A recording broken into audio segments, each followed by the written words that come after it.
खेमचंद। तो बड़ी जानकारी इस वक्त की हम आपको बता रहे हैं। मणिपुर के नए सीएम का चेहरा सामने आ गया है। युमनाम खेमचंद का नाम, इनके नाम पर मुहर लगी। विधायक दल की बैठक में दिल्ली में जो हुई और तस्वीरें भी आपके सामने हैं। उसके बाद गुलदस्ता देकर युमनाम का स्वागत भी हुआ, शॉल भी उड़ाया गया। तो ये बड़ी जानकारी मणिपुर के पावर गैलरी से आ रही है। दिल्ली में फैसला हुआ है, सीएम के चेहरे पर सस्पेंस खत्म हो गया है और अब युमनाम खेमचंद विधायक दल के नेता चुन लिए गए हैं। मतलब वही अब मणिपुर में सीएम बनने वाले हैं। ये बड़ी जानकारी आपको बता दें निकल के जो सामने आ रही है। 13 फरवरी 2025 को 6 महीने के लिए राष्ट्रपति शासन लगाया गया था। अगस्त 2025 में इसे 6 महीने के लिए बढ़ाया गया और अब दिल्ली में इस बात पर मंथन पूरी हो चुकी है। तो मणिपुर को एक स्थिर सरकार कैसे दिया जाए, इसको लेकर के लगातार मंथन का दौर चला।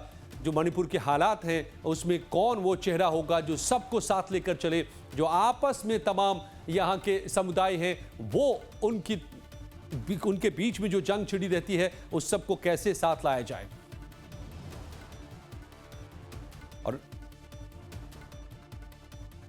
तो केंद्रीय नेतृत्व ने पिछले कुछ महीनों में मेती और कुकी विधायकों, सहयोगी दलों और निर्दलीय विधायकों के साथ अलग अलग बैठकें की और अब फैसला जो सामने आया है वो आपके सामने है। हमारे संवाददाता रजनीश सिन्हा इस वक्त मेरे साथ जुड़ गए हैं, इस बैठक पर पूरी नजर बनाए हुए थे। रजनीश, तो ये बड़ा फैसला मणिपुर के जो हालात रहे हैं उस सब के बीच में युमनाम खेमचंद चुने गए। आखिर क्यों उनके नाम पर सहमति बन पाई, कैसे बन पाई?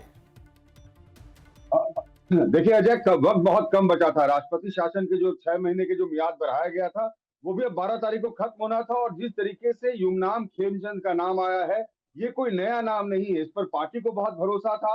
आरएसएस के हमेशा से करीबी माने जाते हैं, इनकी पकड़ बहुत अच्छी है, एक अच्छे एडमिनिस्ट्रेटर माने जाते हैं और ये भी माना जाता है कि बहुत शांत स्वभाव के हैं। और कुकी हो या मैतई हो, दोनों तरफ इनकी अच्छी पकड़ है दोनों ग्रुप में।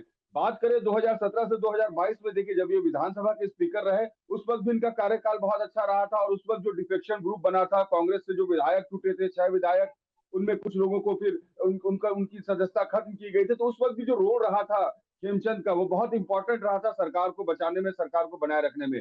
2022 में भी जब वहां विश्वजीत सिंह और बीरेन्द्र सिंह के बीच सीएम पोस्ट के लिए खींचतान चल रही थी अजय, उस वक्त भी जो नाम सामने आया था वो इनका ही नाम सामने आया था। ये चर्चा की गई थी कि युमनाम खेमचंद सीएम हो सकते हैं अगर इन दोनों के बीच मसला नहीं सुलझता है। तो आप देखिए 2022 में जब वीरेन्द्र सिंह और जगदीश सिंह के बीच में खींचतान चली थी तब भी इनका नाम आया था। और जब वो सीएम नहीं बन पाए थे तो जितने इंपॉर्टेंट पोर्टफोलियोज थे वो युमनाम खेमचंद के साथ थे। रूरल डेवलपमेंट इनके पास था, एजुकेशन इनके पास था, अर्बन डेवलपमेंट इनके पास था, वहां के म्युनिसिपल कॉर्पोरेशन इनके पास था। तो आप सहज अंदाजा लगा सकते हैं अजय कि पार्टी का विश्वास कितना ज्यादा इनके साथ जुड़ा हुआ था, लोगों का विश्वास था और पार्टी के अंदर भी एक सहमति बनी हुई थी।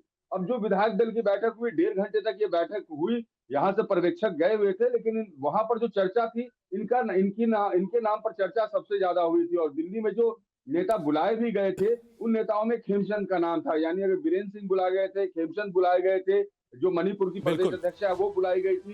तो इनका नाम हमेशा से इस रेस में आगे रहा। और खास बात ये रही कि इनकी एक्सेप्टेबिलिटी बहुत ज्यादा रही है। 2017 के बाद से जिस इलाके से वो आते हैं, जहां से वो चुन कर आते हैं, वहां पर इनका बहुत बड़ा प्रभाव भी रहा है। जी रजनीश, तो अब तो ये सस्पेंस तो खत्म हो गया है और युमनाम का नाम सामने है। वो अब अगुवाई करेंगे प्रदेश में सरकार की, लेकिन उनके सामने पहली और सबसे बड़ी चुनौती होगी मैतई और कुकी समुदायों के बीच जो जातीय हिंसा का दौर पीछे चला, उन दोनों समुदायों को एक साथ लाना, प्रदेश में एकजुटता ला पाएंगे? देखिए अजय, ये सबसे बड़ी चुनौती और शायद इसी चुनौती को ये पूरी तरह से इसका सामना कर पाएंगे, रिजॉल्व कर पाएंगे। यही कारण रहा होगा कि पार्टी ने इन पर विश्वास भी जताया है, क्योंकि सिर्फ ये जो इनके बीच का क्लैशेस है इसे खत्म करना ही एक मसला नहीं होगा।